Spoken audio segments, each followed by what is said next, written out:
A big bow, that's my partner in crime. Random thoughts miss mine. I can never do this by my lonely. So we the duo, snatching up all the kudos. Bound to find a loophole, yeah, you know. So keep tuning in, enjoying the vibe. Forever raw, forever real. It's him, it's I. You love, yeah, you love this podcast. You love, yeah, you love this podcast. You love this podcast. You love this podcast. You don't believe we stand on business? Then rewind the flicks. It's the Pulpit Podcast, baby. Season 5, episode 196. Yeah. What the business is, it's that man with the plan, Big Kev, and that's Cuz with the buzz, Big Bo. Yo. And you know we got that food for your soul. For the show, now you know we got to do this disclaimer. And this disclaimer is a beautiful thing, man. It's like, it's like when you turn on your stove. You got a newer stove, you know what I'm saying? It says on, element on, and it says hot surface, right? Yeah. Both red. There's no reason why you should burn yourself. Those are the disclaimers of that stove. For this podcast, this is the disclaimer. I could tell you who need a disclaimer. Who? Gucci Mane. Oh, whew. That's a whole nother story. But here we go. The Pulpit Podcast is not a gospel or religious podcast. Say it once more. I said, I got to do it. I said the Pulpit Podcast is not a gospel or religious podcast, but we are bringing the gospel in the form of information straight like that. And y'all know this podcast is based on the foundation of positivity. You don't say. Motivation. Really? Inspiration. Oh my goodness. And most importantly, love. Now bring it on in. So we don't do anything without a weekly affirmation. And I got something for us. What we got? Never let the failures get to your heart. And never let your success get to your head. Woo! Telling you, some people sulk and sigh about not achieving certain goals and aspirations. And then some people get cocky and arrogant because they have achieved. But just as easy as you are up, you can come back down. And sometimes people don't understand when coming down is a beautiful feeling in itself too, because whatever you did to lose that upward momentum should be your reminder when you're down to not do it again. You know, some people talking about how you lost so much money. You see NBA players, NFL players, multi-millionaire people, and all of a sudden now they filing bankruptcy. Cars is getting repossessed. And you say, well, how did that happen? Because when you're up, sometimes your mentality's not right to handle that upward, you know what I'm saying? Stability and, you know what I'm saying, and level and tier. Your mind's not right. You might get the money. People give you your money based off of talent or whatever you bring to the table and whatever you're doing to get those financial gains. But if your mind ain't right, you can lose it. Offset is a perfect example. Gambling. And gambling addiction can take somebody's wealth so quickly. Because one day you up, you feel like you got it, you start borrowing it off your cachet, you know what I'm saying? Next thing you know, you can't pay people back. And you can't pay this one back. You can't pay that one back. You can't pay this one back. Now you down $100K and you stuck. I gotta make albums. I gotta go do these tours. And that's why you see people like doing tours at SeaWorld.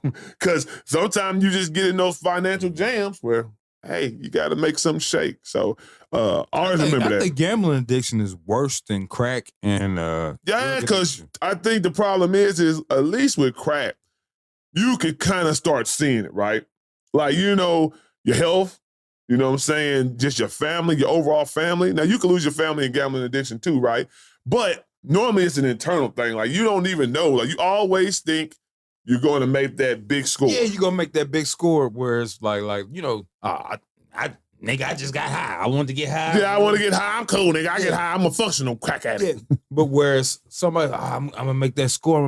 Gambling always, I got to make that score. I got to get that get back. They got me on them tables. I'm going to get them this time. And Yeah, and it's not like worse. that. I think that's worse. I tell my brother this because we do the gambling like the Prize Picks, the, you know what I'm saying, the, you know, MGM Grands, you know what I'm saying, the FanDuels, things of that nature, DraftKings, you know, on your phone, mobile, you know what I'm saying? And I will bet a dime, nigga, trying to get money. Because one thing about it, my money is hard earned. And I'm not trying to give it. And I know, for one, they ain't trying to give it to me neither. Yeah. You know what I'm saying? They're not trying to make you a millionaire just off of knowing what a basketball player going to do. Start out on 25 cents and lead up to $50. Right. Be like, you know what, man, I hit for $25 off that quarter, bro. I'm feeling good. I'm going to bet $25. And as soon as you do it, your player ain't going to play. You're going to get hurt in the first quarter. And then you're going to see, oh, this shit is fixed. It's rigged. Every gambler, every person who does these type of digital platforms of gambling, I guarantee you, has said that the sport that they are betting on is rigged now. Because you're losing. So, yeah, like I said before, get the mentality right either way. Because it's going to happen. It's the balance of life. So you're going to have ups, you're going to have downs. All right, we're going to go ahead and get into this thing. What's good, Bo? How was your week been, bro? Busy work week. Worked on a lane team. Okay. Yeah, you know, kind of going through shutdown. So, like, yeah. Mm-hmm. It was hectic. It's not over either. We're not done. We're not done. We're not done. But wait, there's more. There's more. Wait. That's what they told him. Wait, there's more. Like the infomercial that dude we come on there. I'm really in the middle of I probably won't be off until at least about another 2 weeks. Okay. Well, like I said, like that grind. we always look at it as a blessing. At least you grind. Yeah, you know what I'm saying? Yeah, you got the means to grind. And, paying bills and taking care of responsibilities. If we feel like trying to look cute, hey, this is how we do it. You got it. You know what I'm saying? And that's why I say options. I always call it options. Yeah. To be able to have options. If you want to spend money, you got the option to spend money. And if you don't have to neither. So, PB fam, what's good with y'all? Hope y'all had a great week. If you work Monday through Friday, hope you have a great weekend. If you work on the weekend, I hope you have a great weekend as well. You know what I'm saying? We're going to go ahead and get into this show.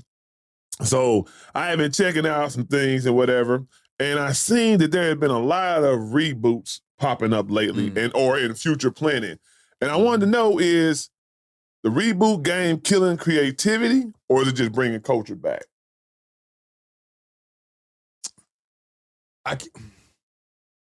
I'm okay. I don't think the reboot game is killing creativity. Okay. It's showing that creativity has been killed. Ooh. It's already been done. Like that. So it's easier to bring back Sanford and Son than it is to create a new Sanford and Son. Son of Sanford. Son of Sanford. Something like that. That's just freestyling. So it's easier to just reboot what it is. Plus the market too. You gotta look at the market, the fan base, what they like, what their interests they're actually showing. But it's just easier. It's easier to do that. I mean, like some of the ones I seen coming out, like Malcolm in the Middle, he has a new reboot. Well, it's gonna be the grown version. Yeah, it's grown version. I mean, almost all the characters are still live or in there. So I like that though. I like Malcolm in the Middle. I like it because it might be edgier. You know what I'm saying? Now he's an adult. You know, it's not just a kiddie. Now, if it's on regular TV, I think it's on Hulu, I want to say. Now, if it's streaming, that might get a little more edgier. Yeah, I like the edgy. I like it to not be on TV. If you did a sitcom on TV, I would like the adult version to be adult version. The thing is, with all this reboot stuff, it's also who produced it, who directed it. It's always about who produced it, yeah. And so who producing it now? Yeah, does it keep its authenticity? Or you know what I'm saying? Keep it with that same feel. So that's what I'm saying. Like that same energy, the authenticity of the show. Yeah, you can't just automatically recreate that. Completely change it. Just bring the actors back and it's gonna have that same. You gotta have that chemistry. It's gotta have the production, the director, the storytelling. Yeah. You gotta kind of at least bring some of them people back too when you do this. And that's what the basis that I was going to say is it depends on who is bringing that reboot back. Like you said, the director of it, right? The vision that they see for that reboot. Are they completely rebooting it to a whole nother realm, you know what I'm saying, where you don't even notice it, or they basically like a family member of the family member that you remember prior, you know what I'm saying, is now the main character and they can build a story off that, you know what I'm saying, storyline off that. So like Baywatch, you know what I'm saying? Baywatch is what it is, right? I can't see that being too popular. I mean, unless you just want to see naked chicks, you know what I'm saying, and some they make it more evocative, but I mean, like, I don't, saving somebody from water in 2026 ain't too much different from 1999 or whatever Baywatch came out. Baywatch back then, I never cared about the only show I watched with David Hasselhoff is Knight Rider. Knight Rider. Dun it. You were Michael Knight. And really, Kit was an asshole and was the first series. Yeah. Kid was the first series. He was the first series. He was. Michael, don't talk to me like that. You've heard Siri be like, don't call me that. Hey, goddamn I car. paid for you. A robotic car. Yeah, Kid used to talk trash to Michael. Boy, I'm telling you. RoboCop, I hear that's a reboot. I think that could be dope. They rebooted it a whole lot, though. The thing is, any type of series like that can always be rebooted great because of the technology, the AI, the I mean, stuff. You can make it more exciting and fascinating right now. But are they gonna make him like a total AI instead of like being a cyborg? You know what I'm saying? I don't know. He was a cyborg, but like this new RoboCop, like he a for real AI. Or he could be the one, and we could be like the minority. You know what I'm saying? Like in RoboCop, he was the minority. It could be the world is AI'd out and computered out now that we're the minorities. So you know what I'm saying? You can put a spin on human. He's a human. He's like the human. Yeah. Human. AI cyborg. We done fell down. We done fell off a tier. You never that's a spin that could make somebody. That will work, but I think that'd be a whole new show. I think instead of calling that RoboCop, call that. Well, we just spitballing, you know what I'm saying? That's me personally, but just throwing that and see what sticks. But like the Master of the Universe. Now, I did see the He-Man trailer, and I am there. It got me. So I ain't seen no He-Man. I seen the He-Man trailer, and I was just like, Skeletor looked great. He-Man, I feel like they could have got somebody a little bit more hitting the gym, you know what I'm saying? Because, He-Man was like the staple of, fitness at that time, you know what I'm saying? Them things is over bulking. Them things. But I'm just saying, he called He-Man, nigga. Like, he is not your average man. But it is some niggas like that at the gym. You know what I'm saying? They juicing. Got muscles. Hey, he got the power of Grayskull, nigga. That was the steroids, nigga. He was a regular nigga that wore regular guard. He was big as Adam. Yeah, he was big as Adam, but then he got expeditiously big. Adam was huge too. Just like Cringer, nigga. Cringer was a regular cat. No, he wasn't. Then that nigga turned to Battle Cat. Nah, Cringer was huge as Cringer, and he was huge as Battle Cat. Them was huge. They were different. Velocity and ferociousness make you look completely different. Man, they was juicing. The Naked Gun reboot, I did see that. Now, who they pick? They picked the dude from Taken or whatever it is. I have a very strong set of skills for Naked Gun. You ain't see that? That was funny. Kelly showed it to me. It's on the Amazon Prime. I was gonna say, I think Will Ferrell will be the best for Naked Gun. See, the thing is, I think they got the right person because he plays serious. And if you remember, the initial dude was, I think, Leslie Nielsen. Yeah. He had like a serious face, but it was the way he delivered the humor. That's what made Naked Gun so funny. He never laughed. He thought what he was doing was regular. Will Ferrell has this funny looking face where you just gonna automatically be like, I can't take it serious. Somebody, man. But it's Liam, or whatever that dude name from Taken. Man, nah, I can't. Hey, no, you gotta see it, bro. He, and what it basically is they're the kids of all of the Naked Gun people. So they have like OJ, you know what I'm saying? Like his son is on there as a black cop. It's funny though. I was like, I give props to that one. That's funny. And the dumb stuff, it's the same Naked Gun humor. You just gotta check it out. Scrubs is back. They older. I seen that. We'll see how that play out. They back on ABC. Scrubs been doing like they little mobile T ass. Yeah. They've been doing their own little scrubbing. Prison Break. I love that show when it was out. I never got into it. Prison Break was hard. I don't know how you do a spinoff on Prison Break, but we will see. Keep breaking out of prison. Little House on the Prairie. I seen this one. Laura. I didn't like Little House on the Prairie when it was back in the day. Man. Charles Ingram and Laura Ingram and just I mean, it was just too... It wasn't us. It wasn't us. For the politically correct way to say it. When you go into watching Good Time and Sanford and Son, you know, trying Willis to flick the channel to Little House on the Prairie, huh? Willis, yeah, you don't remember the Willis episode on Little House on the Prairie? Willis from Different Strokes? I don't remember that one. Yeah. Willis stood up and challenged them a little bit. I don't remember that. I'm going to have to do my Googling on that one. I do not remember that. I told you I wasn't a big fan of the show, though. It was a young Willis. It was just some shows I did not watch unless the only thing was on. You know, you didn't have that many channels, you know, back in the day, so they kind of stuck you. Syndication, too. Yeah. You know what I'm saying? Yeah. Syndication, you know. But they kind of stuck you with you. Syndication. These people got ratings because they number 5 channels. So you didn't have too much. You watch the news, watch this, you know what I'm saying? You didn't have too much to choose from at that time. So, yeah, you probably have had to watch it. Just like Lassie. I think that's probably the dumbest show ever. It's a dog that don't talk. It's a whole show based around a dog that don't talk. What's that, boy? What's that, boy? What do you see? What do you hear? Man, we watched Benji. Benji? We watched Benji. Didn't Benji get in the car and drive to San Francisco some type of way or something? I don't remember, Benji got to San Francisco. The only dog I like because he was a killer was Cujo, nigga. I didn't like Cujo. Cujo was a killer, nigga. That nigga's demonic. What is wrong with him? Was a killer. He was a killer. He sat and watched it for like 4 days. Yeah, but the thing is, the cinematography could play off better. It looked real. No, it was real. It looked real. Cujo looked like... You can make a dog into a killer because a killer don't say nothing. With my robotic ass, I'm going to eat y'all. Yeah, Cujo was different. Then I seen A Different World, and I thought to myself... A Different World, I can see that work. I can see A Different World. It definitely can work because college life is college life, and you can always do a spinoff. You can use some of these streamers, matter of fact. You seeing the growth in the HBCU. Yeah, for sure. You know what I'm saying? Yep. So I definitely can see A Different World working.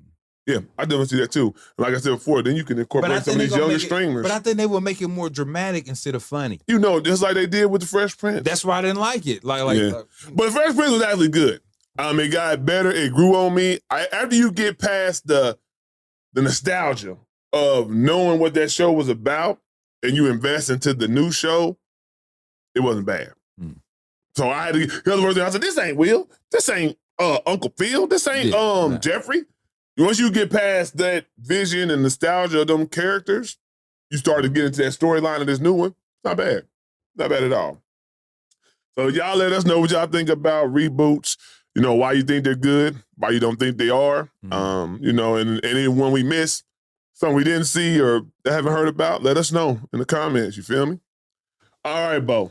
Yeah. We all watch these shows at some point in time in our life. Some tune into them more than others, right?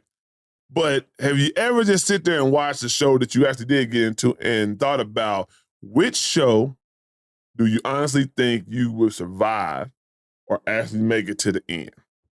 And I think you already have one in your head, so you can just roll with it, but then I'll just go ahead and give some suggestions. Survive, you know, a zombie outbreak. And surviving is just making, you know, they're canceling people off. You know what I'm saying? So just surviving to the end. All right. It definitely could be a zombie outbreak too. You know what I'm saying? Like I can survive a whole bunch of stuff. But you talking more like the like you do things and people's popularity, or you might do your social networking, your social prowess, how they keep you on the show because the fans like you, or you know, you do certain games and different contests for competition, stuff like that. Scared and naked.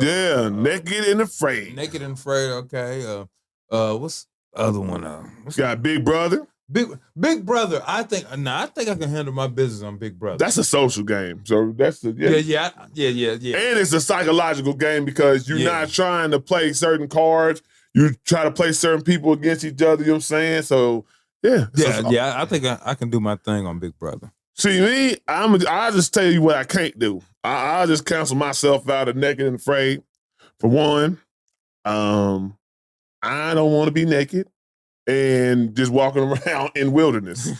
Not in the goddamn wilderness. Yeah, and sleeping in Africa with lions, tigers, and all type of things just that could get me at any time. And I got no clothes on. I could be naked in my household. I could be naked in my household, but not naked and afraid outside in the wilderness. No, I'm not. I'm not Adam. Adam and Eve. He had a leaf. He had something, you know what I'm saying, to cover up. Like, good Lord. So yeah, you can go ahead and count me out. Then the stuff they do, like, no, I'm cool, bro. I'm not eating no bug because I need some type of protein. You need no beetle. Yeah, I'm not. Ooh, this beetle's fire. This is real survival. This is real survival because you got nothing. Learning how to.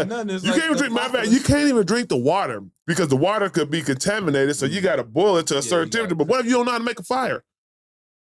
You have to figure it out. What if you don't have a canteen to put the water in there to set it over the fire? There's a lot of derivatives that I'm just not cool with that you could just count me out. Survivor.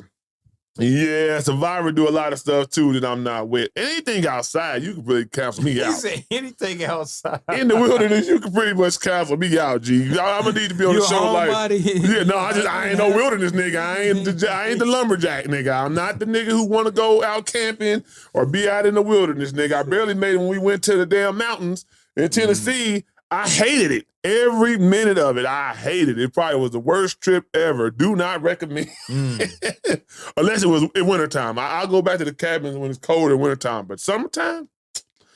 All right, so then you got Love Island. Now see, this is a show that I definitely think my talents are more suited for. I don't even know nothing about that. It's just drama, loyalty tests, and public votes. People like me. And I definitely can always have them words. Now I got that mouthpiece nigga to make stuff jump. People go rock with me. The people on the show, the people watching the show, I know you can do it too.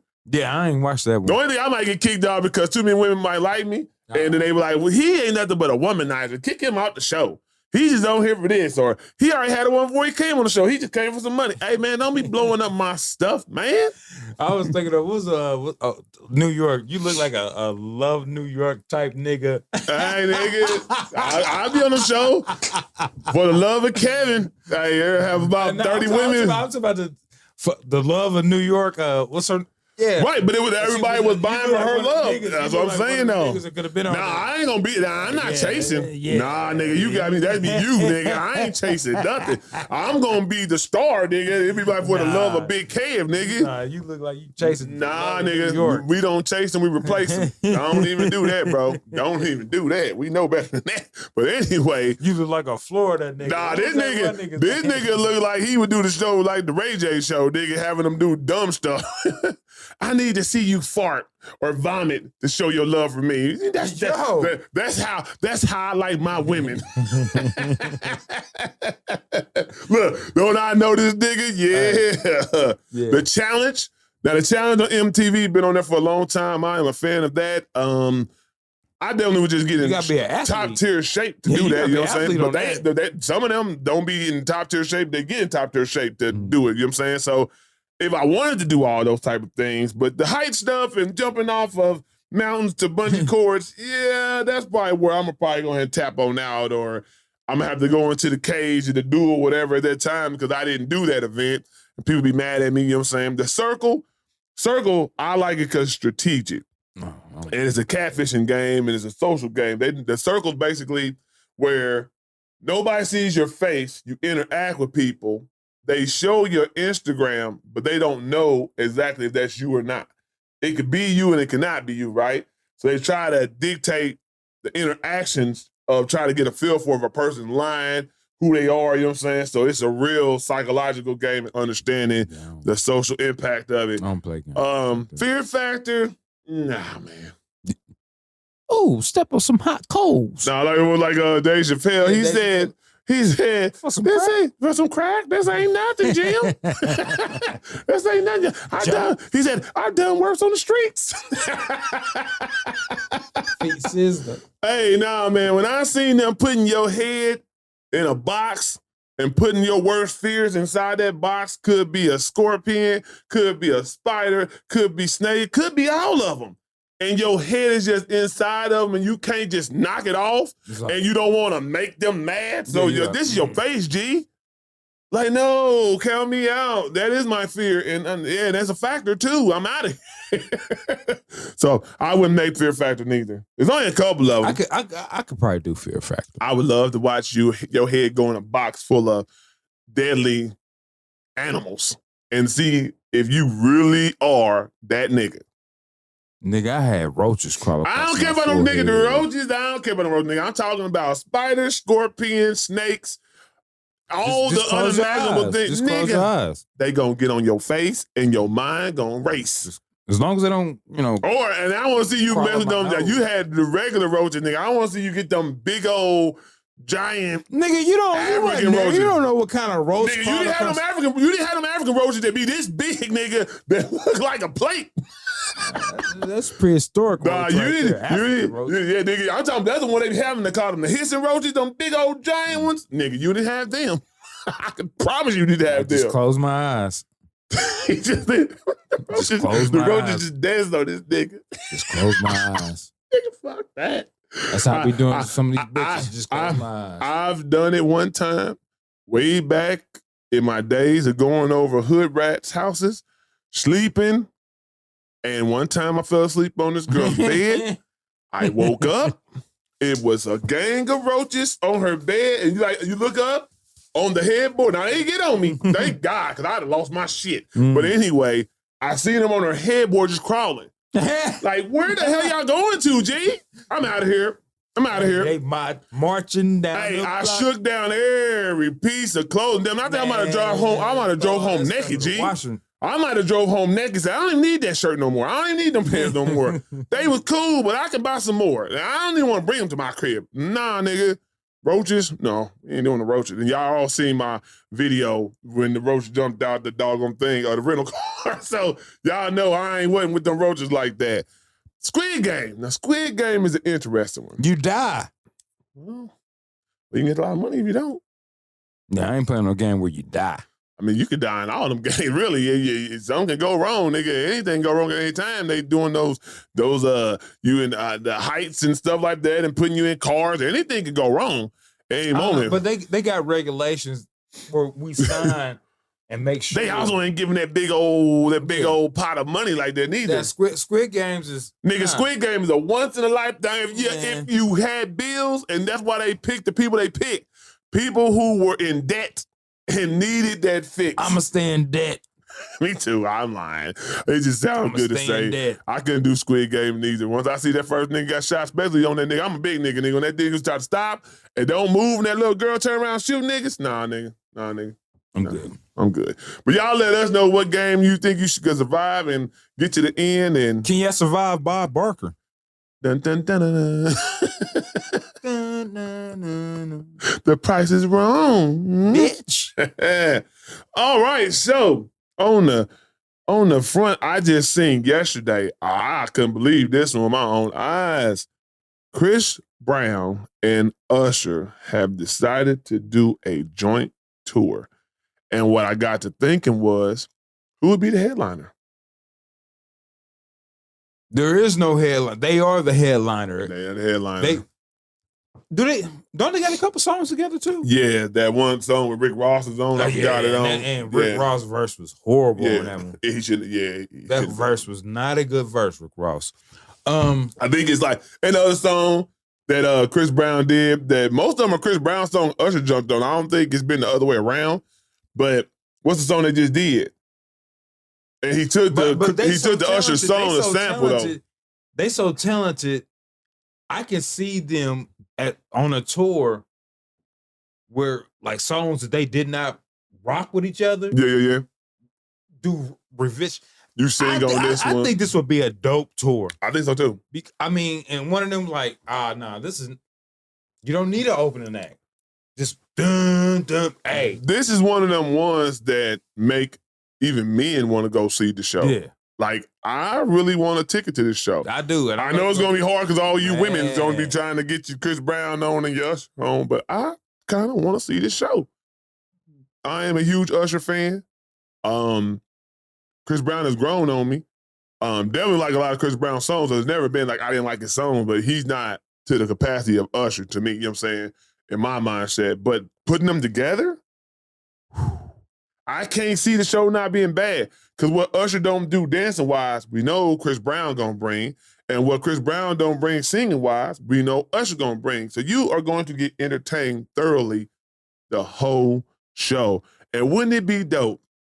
You know how they do like these tours and stuff like that, and it's almost like a prelude to something bigger. Wouldn't it be dope if they did an album together? A joint venture album. You know what I'm saying? Ooh. Can't say best of both worlds, but yeah. Nah, I want the best of both worlds. You just whatever you could come up with slick. You know what I'm saying? But just like how Tank and Tyrese and Genuine got together. I think an Usher and Chris Brown album would surpass all the compilations. They did it right. They did it right, yes. Boy. But no, as far as the tour, man, I would love to see this. Yeah. And like I said, there doesn't have to be an opening act. It's gonna be also too. It might be the vibe. You know, your vibe, or is your city tonight? They rock with you more. You know what certain songs like.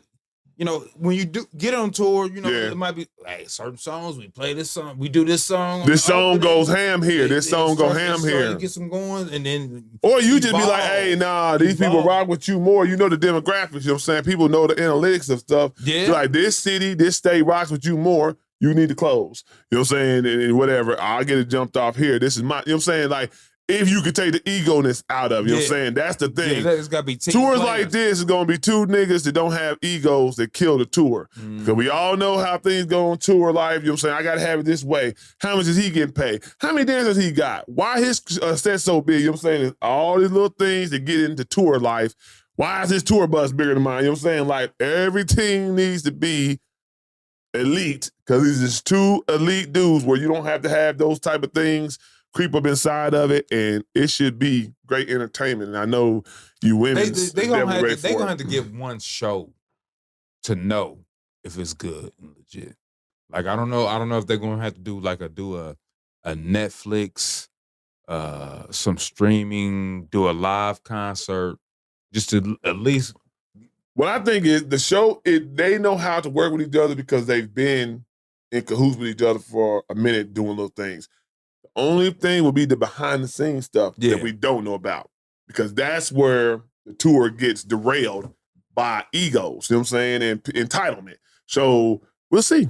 I think that's people been wanting to see them in a versus. People been wanting to see them in a versus for the longest. This is the closest you're going to get. Tour versus? It's hard. It's hard. Yeah. Because then it's not competition. It's more about for the love of R&B and what they do. Because, man, I've been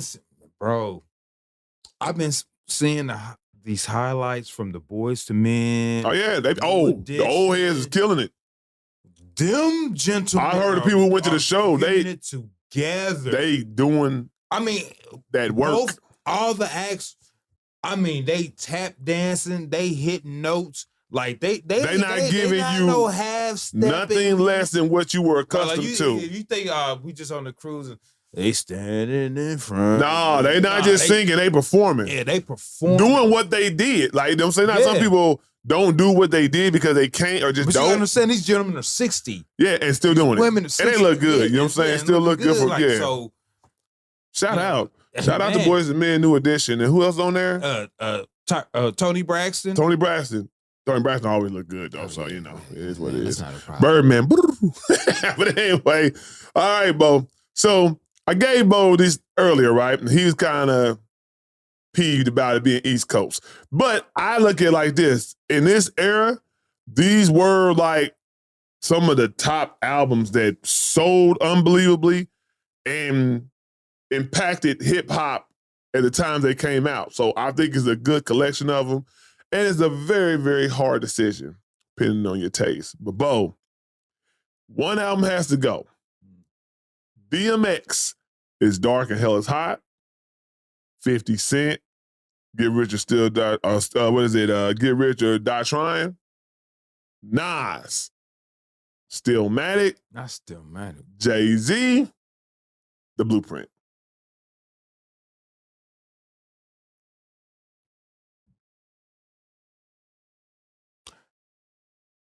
I'm going to have to say DMX. Because which one is the DMX? It's Dark and Hell is Hot, and I think that's the one with Stop Being Greedy and all that stuff on there.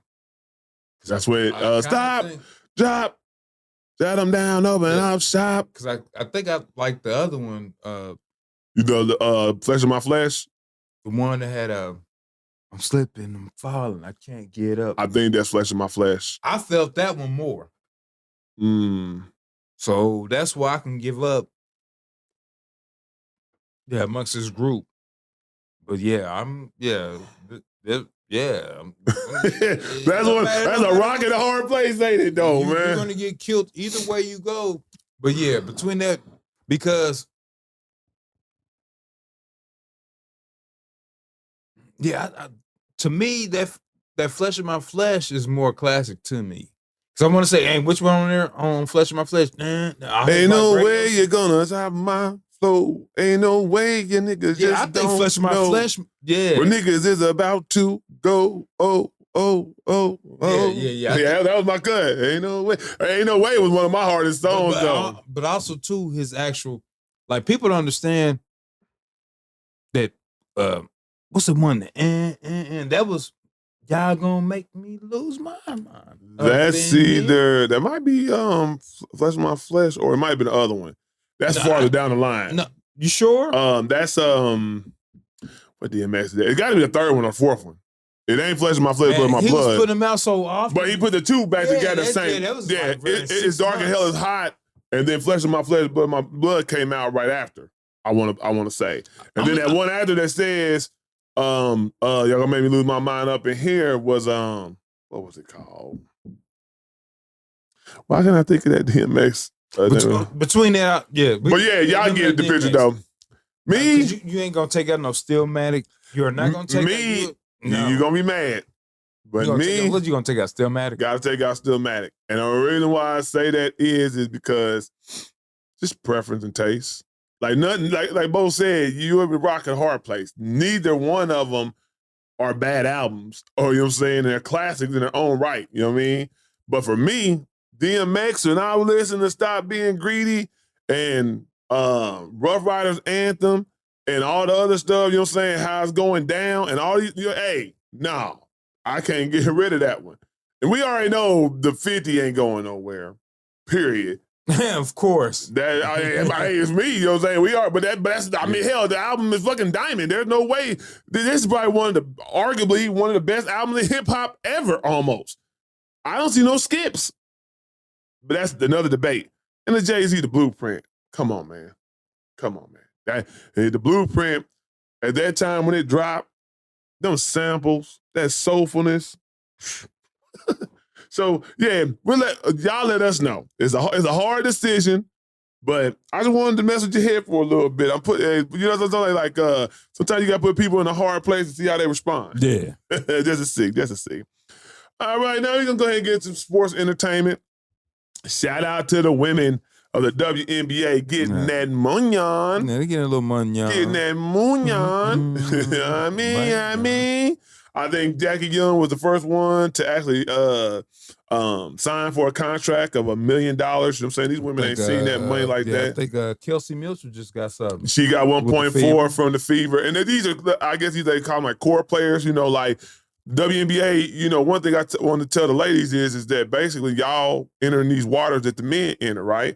With being franchise tagged or, you know, or made with this availability where you can't just jump ship because they going to do what's best for the team and the business. When y'all start getting this money, you can't just move around like you want to move around. Now it's like, hey, we can't afford 3 superstars, you know what I'm saying? Like, teams going to get dismantled. You know what I'm saying? All that type of stuff like that. So it's a good thing, but it's also a different water you about to charter into as well. So know what you're doing. I even seen Brittany Griner about to go with the Suns, the Connecticut Suns for Millie. So now she about to leave Atlanta? Yeah. She might be. That because of Angela Reese there, though. I was about to say she might be leaving because Angela Reese showing up. But does the Angela Reese trade show how not valuable she was to Chicago Sky? They let her go for 2 first-round picks. No players, And Chicago Sky got some decent players on there. I would at least had to take somebody. Ryan Howard. I needed to take old girl Brianna Jones. I've already said what I need to say about Angel Reese. I don't even repeat that stuff. What'd you say? About the team didn't like her. The teammates don't like her. The teammates didn't like her. Yeah, they said her Barbie mentality and her I'm above y'all mentality rubbed the people in the locker room and upper management the wrong way. Because that's the only reason why you make a trade for only 2 draft picks. The cachet she brings because or it could be the constant missing damn layups. But even with that, a lot of them women miss that. But her double prowess, that to me, she's still a top tier. She a double WNBA player layups for a good team. For a good team, she's a good piece because you might need that person who just gets in the paint, gets those rebounds. To me, she fits the dream perfectly. You know what I'm saying? You got shooters, and now you got a big. And you got her. Let's see how her game on paper. You know, it's all about chemistry. Yeah, but it's on paper. But it for those shooters, when she does those jacked up layups, when she can take that instead of throwing a jacked up layup and then pull everybody in. Well, people play differently with the players that they're with, though. Outside, I can't judge it yet because what you do with Chicago Sky, who had hardly no players, and you have free reign and free liberty, and you go into here when it's top tier players. It's different. And it's a pecking order. We know Alicia Gray, we know Ryan Howard are the top tier people in Atlanta. So you might be the face because you bring a fan base, you know what I'm saying, to Atlanta. Like they already sold out tickets, all right, you know what I'm saying? Her fan base is undeniable. We're not going to act like she don't bring that part to it. Let's get her assist up and her I don't know what her game is. I can't get anything up. The only thing I know that she does at a high level is rebound. If she can rebound like that, but she still shoots at a low shooting percentage, get them assist up. If you get them boards. I mean, that's all about him on the ball, though. And I don't know what the Dreams mindset or strategic offensive ideas are. So, and teams might just let you just jack it up. They just stay out on everybody. Just let you just keep. You look the way you look because Chicago Sky would let you do anything because they wasn't a team looked at going anywhere. Yeah, they didn't have a high window. They didn't have a high ceiling. We got a team here in Chicago. Yeah, right. I mean, but I ain't gonna say Chicago's got bad because they did win a championship with Candace Parker. You know what I'm saying? So, and old girl that plays for the Phoenix Mercury, but not the Mercury. No, did she still Mercury? I think she is Mercury. But then I seen Satu Sabally. She's leaving Phoenix. I don't know what team she's going to yet.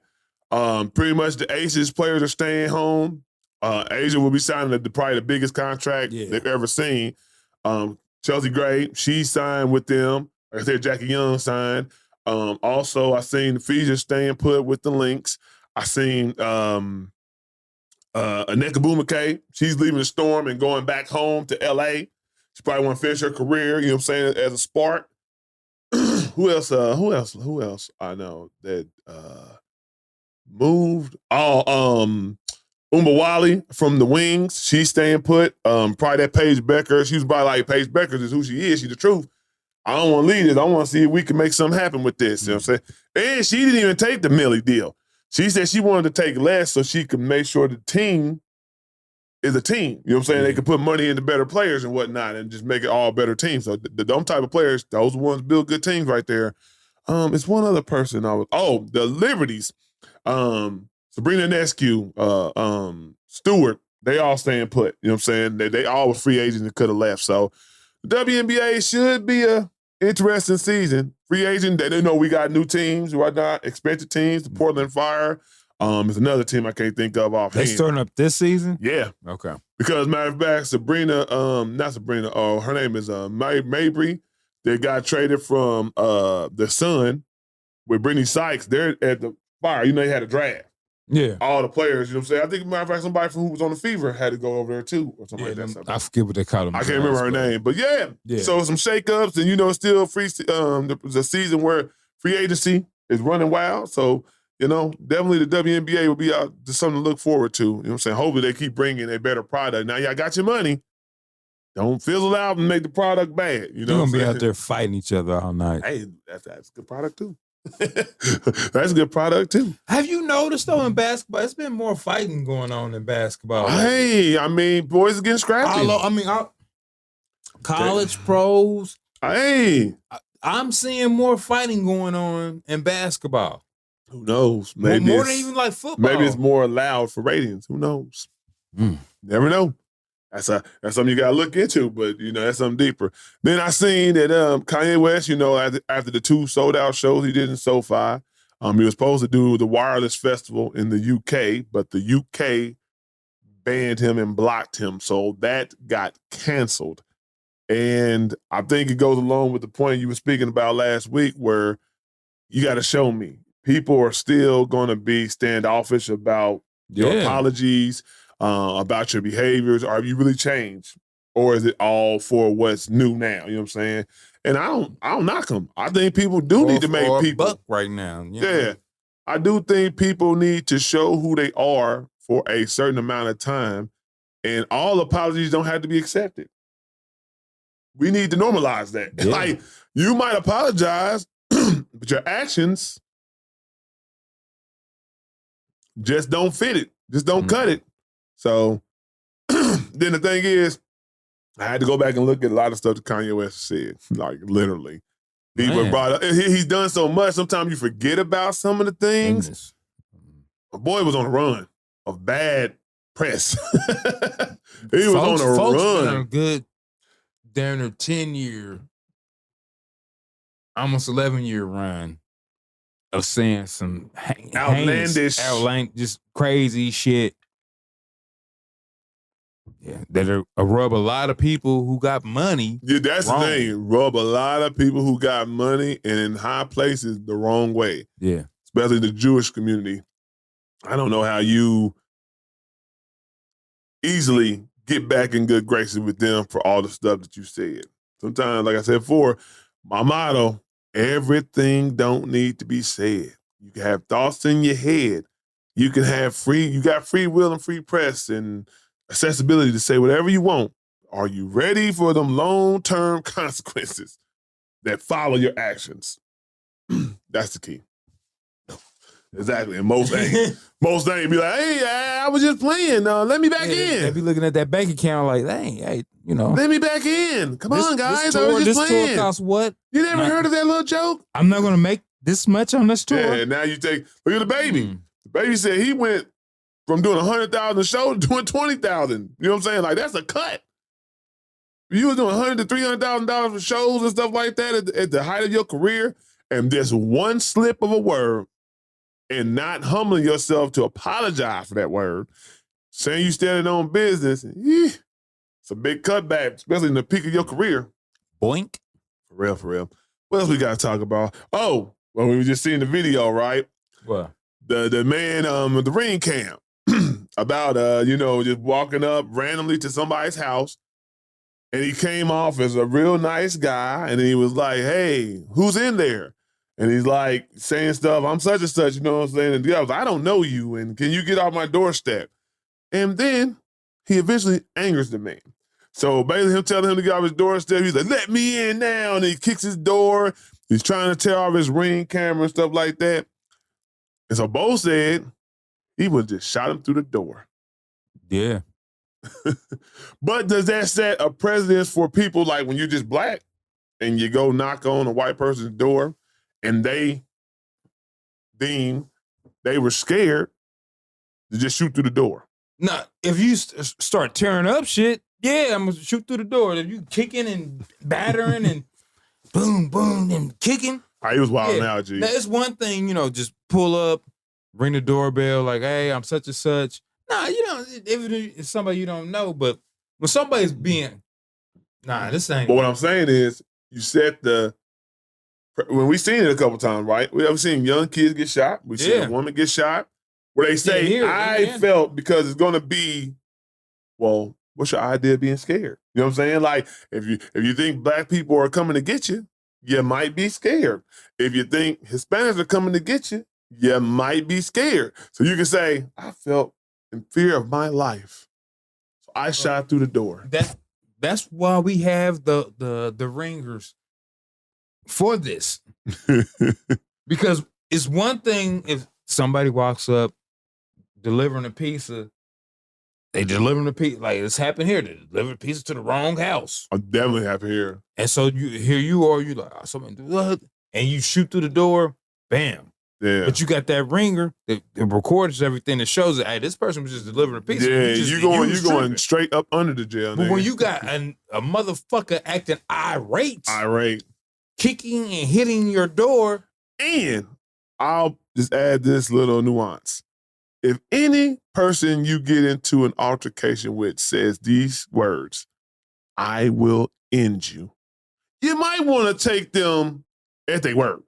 Because who says I will end you?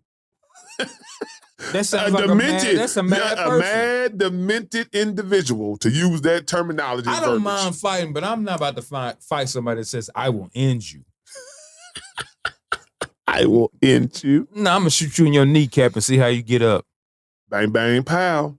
But then it also led to another conversation where Bo was saying that, because I said I would open the door, you know what I'm saying? And that's just the machismo, that's that man energy. And he was like, him and, when you say you and the coworker was talking about how majority of men.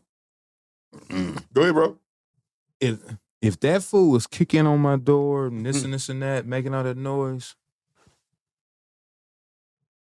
I'm walking through the back, creeping down the back street on D's. Creeping. Like this is 90. Nah, this might be 2001, 2098. Yeah, 98. Sneak up behind 99. him. Back up. Yeah. Niggas, get off my porch. Yeah. If you are irate fool kicking my door, I don't know you. If I don't shoot, but sometimes it's off a show. I want to see what you about. Because sometimes it's like they don't know who behind that door. So I open up the door. Hey, I'm gonna surprise you, big black guy. I'm sorry, wrong door. You a big black guy. I'm not a big black guy. But I'm just saying for me, that's what I'm saying. That's why I would open up the door like, hey, what you need? Yeah, and that bass and that voice, hey, what you need, dog? Matter of fact, for example, a neighbor came over here and they were moving or whatever, and I seen him on the Vivid camera, and I'm like, and I had to start learning how to work the Vivid camera because I don't like talking to people. So maybe when you hit the little microphone, you gotta let it go so you can hear them say something back. I used to get mad at people like, I ain't need to get off the porch. I told you I don't want nothing. But anyway, so I hit him. I said, yeah, can I help you? He was so nervous. Do you have a tool I can borrow? I need to get something off. I'm like, he's like, and I lied. I was like, I ain't got no tools. And then he was like, I just need something just to not. He kept on saying, so I said, all right, I'll be down.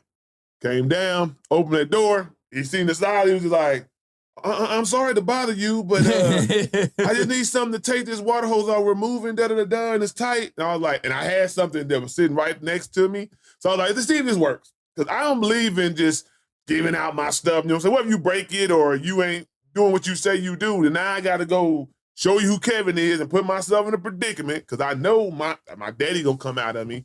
Hey, I thought you done with that? Hey, how you gonna break? You need to pay for it, you know what I'm saying? Like, it's gonna be some repercussions, you know what I'm saying, the consequences of your actions. But Bo was speaking about every man thinks that they can fight. Man. And it's just a manly thing we potting right now. So every man thinks that they can fight. And it's just a manly thing to think that you can handle your own. But some of y'all niggas never had a fisticuff in your life. Ain't never got hit. Don't know what it feels like, and that's the biggest thing. It's not even can you hit somebody back or hit somebody first. Can you take a punch? Can you take a punch? Because lucky punches happen in the midst of fighting. If you scared to get hit, it's a loss. That's the battle. Yeah, you scared to get hit. Now, if you a big, strong nigga like myself, I'm swinging a couple times. I don't have the endurance. I'm not Floyd Mayweather. I can't throw 38, 50 so jabs. We got 30 seconds. I got a couple haymakers, a couple uppercuts, a couple body blows. If I miss with them and they don't land precisely to do the damage, I know what I got. Ground and pound, pause. But anyway, slam somebody on their neck always works. Resistance, aggression goes to a minimum when you get slammed on the pave. You gotta get close and personal for me. Hey. That's all I leave it at. That's what I want. So you get close and personal where you can't use those jabs and I use my strength. We lock in. Oh, we lock in, you done. Yeah. You done. I'm telling you. That's my advantage. So you better catch me. You gotta learn how to swivel your hips, niggas. Yeah, you better catch me with them couple freebies. Your stance. Practice your stance. Learn your power from where I be seeing cats, man. They got no power. But they hold stands. They hold stands. They be doing bad. They be fighting like girls, really.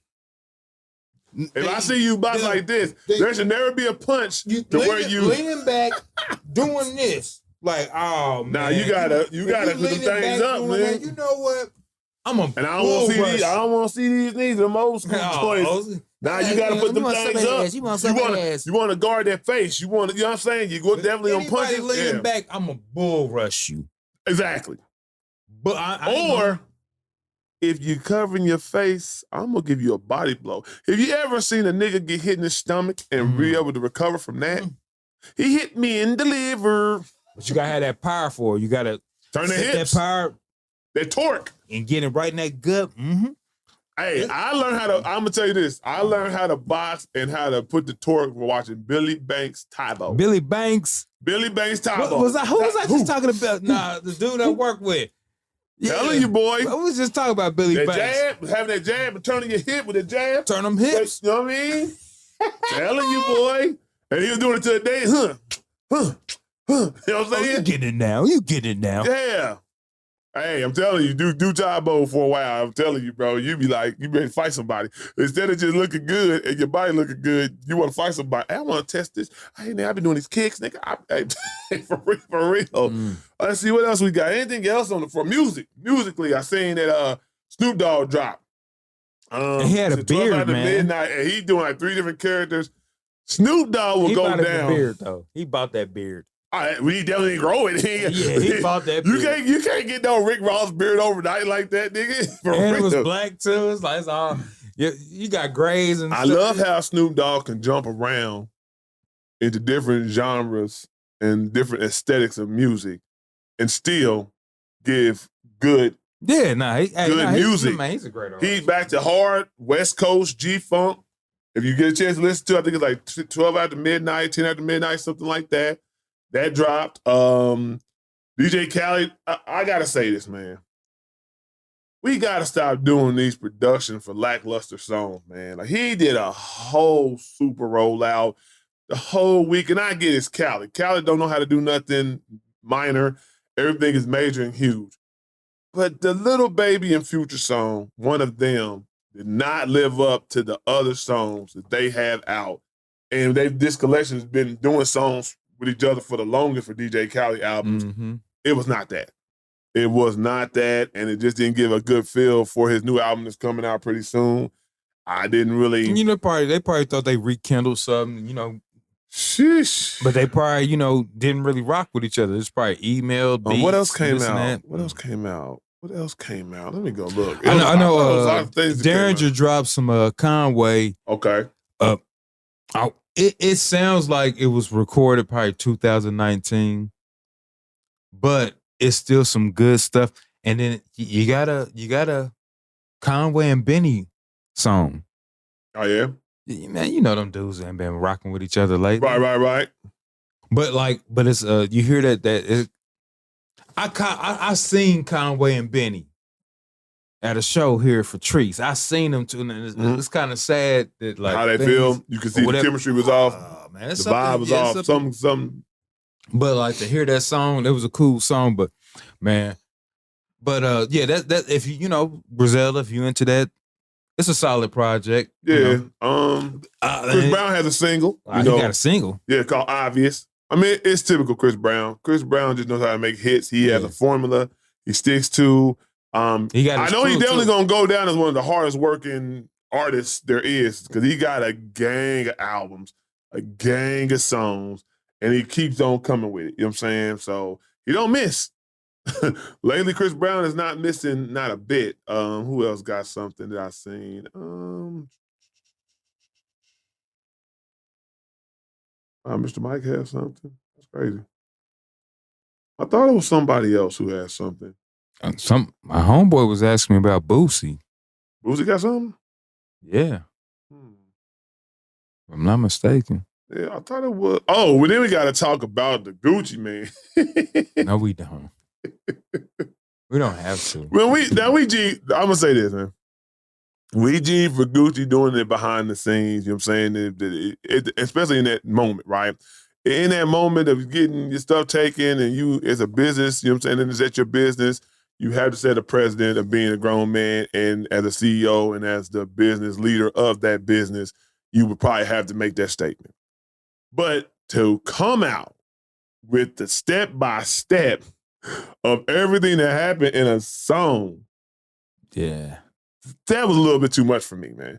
Especially with the rhetoric that you spoke prior, you know, and that's one thing about the internet, right? It always gonna bring up the receipts. Bring up they always going, and when he said, "I'd rather rot in jail than die as a rat," now the rat and snitching allegations play way more heavily than if you would let it play out in court. You would let your off-duty cops, you know what I'm saying, tell the story. My thing is, you ain't been putting out no songs to put that song out. Just anyway. It'd be one thing if you like, oh no, you've been putting out some songs, mixtape, and this happened. All of a sudden, you know, you a crash dummy. And any rapper that used the word duress, I've never seen a rapper use the word duress. He used it in a lyric. I signed under duress. You a dummy. And that big fat nigga, he's a flunky. It was like nothing but a junkie. I was like, what? I think that was AI, man. No, it's him. That's Gucci AI. Bro, it's good. Nah, bro, it's Gucci. He put it out on his IG. It's in the Apple Music. Everybody thought it was AI. You know, in this world, anytime you hear some music that you didn't think was gonna come out, everybody thinks it's AI. But no, he's standing on it. And I'm just like,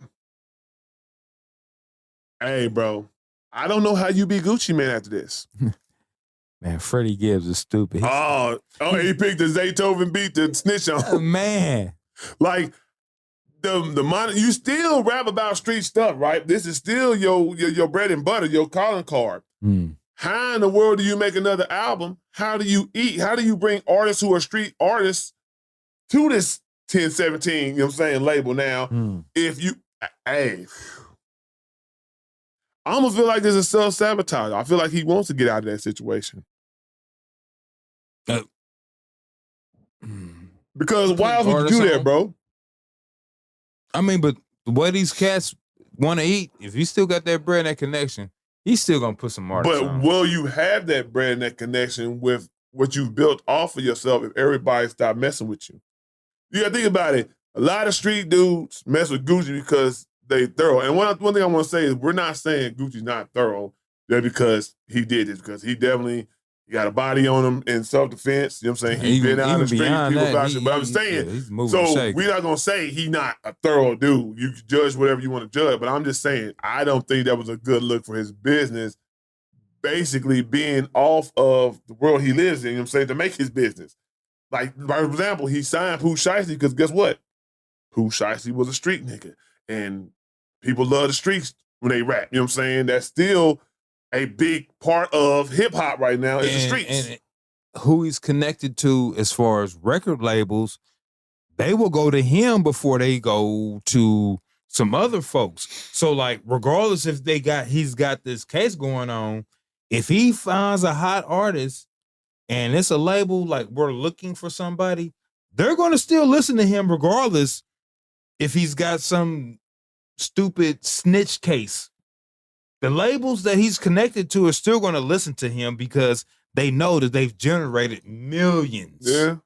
But I've definitely seen people's labels get crumbled by stuff like that.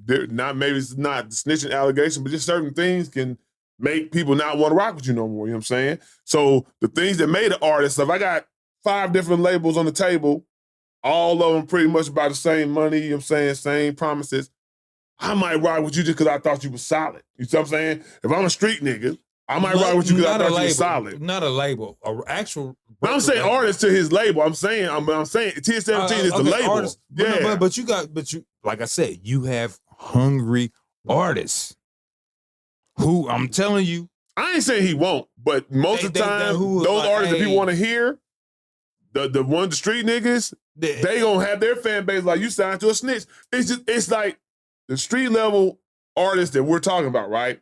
Mm-hmm. You play by a different rule. You know what I'm saying? You play by a different rule because your fan base wants you to adhere to a different set of rules. The life you chose wants you to adhere to those rules. And to be in cahoots or align with somebody who people deem as this. But all the ones who's doing all the, like, the for real name calling and calling somebody a snitch, y'all been called snitch. All y'all been called snitch. All like my nigga Freddie Gibbs. Yeah, you Indiana born and bred, but niggas be calling you a snitch. I just hate the fact. I love that we have accessibility to say what we want, just like we're doing a podcast, right? Yeah. I love that. But I hate the fact that people jump into people's business like to call that man a snitch, to talk bad on, and you have nothing to do with it. Yeah. Like I said, well, I'm not going to say, I'm just saying how it looks, how I see it playing out from a general consensus. I don't have a personal opinion about Gucci. We already said, I think he should have told the police, you know what I'm saying, when it happened and handled his business that manner. So I just hate when niggas who I don't think is that thorough, or I don't think if they were in the same position would do what Gucci has done, talking crazy just because you have a platform to do so. So, and y'all never know who's associated with Gucci. This is what people got to watch out for in the world, man. You never know who people are associated with. These people hear what you're saying, and you out of these places by yourself. You get caught lacking, then what happens? Just like Offset, like at some point in time, we got to move smarter. You know what I'm saying? Offset out there gambling by itself, you know what I'm saying? Like, and you done said these things to these people. You out there, cuz. Now what they Offset will do, we'll scrap. I ain't seen nobody ever say Offset done ran or didn't fight, you know what I'm saying? Whether good, bad, or indifferent, you know what I'm saying? And lose or win, he fought. For real. Yeah. But y'all got to be smart out there, you know what I'm saying? And we'll see what happens with this. Like I said before, don't look too good for Pooh Shiesty now. That's all, and all the people who helped, especially with this song. It don't look too good for you. It just adds on to all the idiotic shit. It basically cemented what people were saying and speculating about. Gucci came out and said it itself. So I signed under duress, and you still signed to me. That's what that nigga said. Signed the contract under duress, and you still signed to me. Not under duress. Nigga said duress, nigga. I don't even know if Gucci ever used the word duress in any Nah, he probably has, man. Good. Yeah, you'd be surprised. Goo-wop. He be having some good little words like, hang on, that is kind of like a smart little. But in this situation, the rest should have been the last word that you put on your pen and your paper to make the song. But anyway, we just podding. Got anything else, Bo? Nah, I'm good. Anything you think we missed? Nah, I think we cover for whatever it is. Like I said before, we just trying to give y'all entertainment, man, and just trying to give y'all perspective and views. Don't ever take what me and Bo said is the gospel. This is just two individuals who have charisma, voices, and context about the ideologies and perspective and views that they come up with. If you don't like them, speak back to it. But when you speak back to it, make sure you bring that same context and energy that we bring. I got nothing else. Bo got nothing else. So until the next one, yep.